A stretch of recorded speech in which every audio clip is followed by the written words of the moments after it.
Bismillahirrahmanirrahim. Je commence au nom d'Allah, le tout miséricordieux, le très miséricordieux.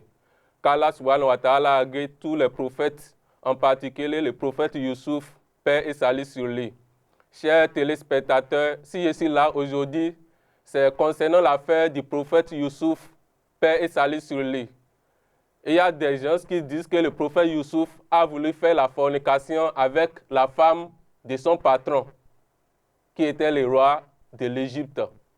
Ils ont même dit que le prophète Youssouf, il a pris avec la femme de son patron la position que l'homme prend avec sa femme.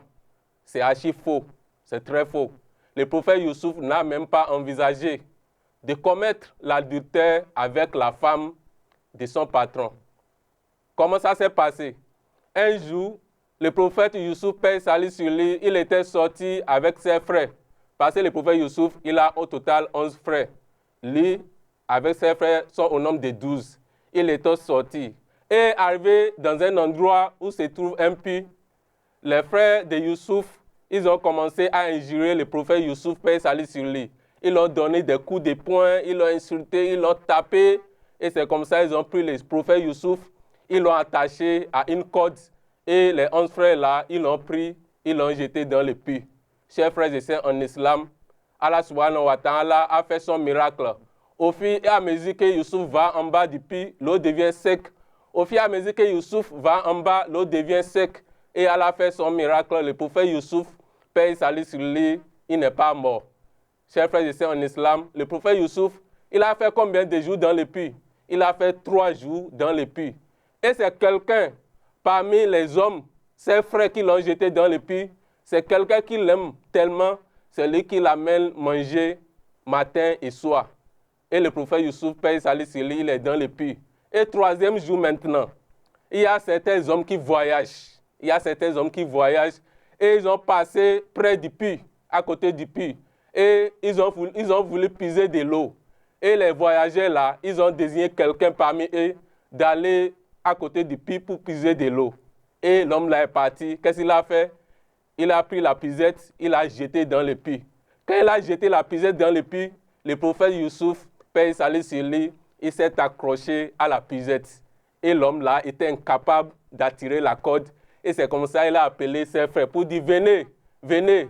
La corde là est tellement lourde, venez m'aider. Et c'est comme ça qu'ils ont fait sortir la puisette et ils ont vu le prophète Youssouf, paix et salut sur lui. Chers frères et sœurs en islam, et c'est comme ça les voyageurs là, ils ont recueilli le prophète Youssouf, ils l'ont pris. Et ils ont décidé, de ne pas garder le prophète Youssouf. Et quelle décision ils ont pris? Ils ont pris la décision de vendre Youssouf à un prix moins cher. Et c'est comme ça qu'ils ont vendu le prophète Youssouf au roi de l'Égypte. Ils l'ont vendu à combien? Ils l'ont vendu à 20 dirhams. Chers frères et sœurs en islam, et c'est comme ça le prophète Youssouf, il est devenu membre de la famille du roi de l'Égypte. Et qu'est-ce que le roi dit à son mari? Le roi, il s'appelle Aziz. Il a pris le prophète Youssouf. Il a dit à sa femme, Akrimi Masiwahu, il faut bien garder ce jeune homme pour moi. Il faut bien traiter Youssouf. Asa Anyafana, peut-être il sera utile pour nous. Ou bien peut-être nous allons le prendre comme notre enfant. Et c'est comme ça que Youssouf est devenu membre de la famille du roi. Chers frères et sœurs en islam, alors que le prophète Youssouf, il a une beauté extrême, une beauté attirante. Parmi les 124 prophètes qu'Allah subhanahu wa ta'ala a créés, c'est seulement au prophète Youssouf qu'Allah subhanahu wa ta'ala a donné la moitié de la beauté. Et la femme du roi aussi est très belle. Elle a une beauté extrême attirante. Et quand le prophète Youssouf est devenu jeune, la femme du roi est tombée amoureuse de lui. Et qu'est-ce que la femme du roi a décidé de faire? La femme du roi a décidé de commettre l'adultère, de faire la fornication avec le prophète Youssouf, paix et salut sur lui. Et elle a passé par tous les moyens pour être seule dans sa chambre. Et la femme du roi, qu'est-ce qu'elle a fait? Un jour, elle est dans sa chambre, elle a fait la toilette et elle a porté le plus beau de ses vêtements. Et c'est comme ça qu'elle a appelé le prophète Youssouf, paix et salut sur lui. Chers frères et sœurs en islam, je suis venu avec des preuves. C'est la première preuve. C'est la femme du roi qui a appelé le prophète Youssouf, paix et salut sur lui, de venir dans sa chambre. Et quand Youssouf est arrivé, qu'est-ce que la femme du roi a fait? Elle a fermé toutes les portes. Elle a fermé toutes les portes. Et quand elle a fermé les portes, qu'est-ce qu'elle a dit? Elle a dit, hey Talak, viens à moi. Youssouf, viens à moi, nous allons faire l'amour. Et qu'est-ce que Youssouf a dit? Il a dit, Anzallahu, qu'Allah subhanahu wa ta'ala m'en préserve. Moi, je vais faire l'amour avec toi. Qu'Allah subhanahu wa ta'ala m'en préserve. Innahu rabbi ahsana masiwahu. Moi, je ne peux pas trahir ton mari. Ton mari me donne à manger. Il m'achète des vêtements. Il me donne tout ce que je veux. Ton mari est une bonne personne. Je ne peux jamais le trahir. Innahu la yuhibbu zalimin. Car Allah subhanahu wa ta'ala n'aime pas les hommes injustes. Chers frères et sœurs en islam, c'est la deuxième preuve. Quand la femme du roi a tiré le prophète Youssouf, paix et salut sur lui, le prophète Youssouf a refusé. C'est la deuxième preuve. Et quand le prophète Youssouf a refusé, qu'est-ce que la femme a fait? La femme du roi l'a embrassé. Vous voyez, ça fait la troisième preuve. Ce n'est pas le prophète Youssouf qui a embrassé la femme du roi. C'est la femme du roi qui l'a embrassé premièrement. Quand la femme du roi l'a embrassé, le prophète Youssouf aussi l'a embrassé. C'est comme aimant et bobine. C'est comme croisement. Vous voyez, c'est la troisième preuve.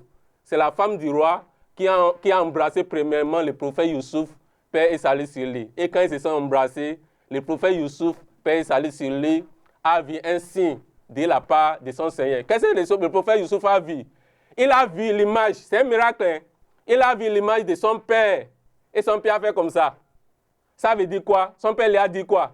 Si jamais tu tentes de commettre l'adultère, de faire la fornication avec la femme de ton patron, tu vas regretter. Et quand le prophète Youssouf a vu l'image de son père, son père a fait comme ça et il s'est retiré en même temps. Le prophète Youssouf s'est retiré et il a fui. Il est en train de fuir pour aller à la porte et la femme l'a suivi en même temps. C'est la quatrième preuve.